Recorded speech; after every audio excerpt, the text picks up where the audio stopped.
Good morning mga kaprobinsano. Maaga tayong gumising ngayon at maaga tayong tumakbo.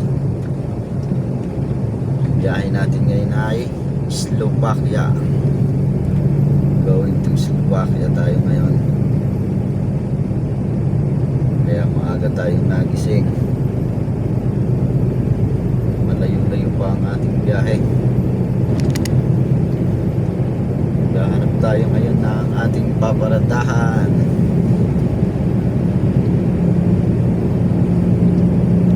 Ingat-ingat tayo sa mga kalsada madulas.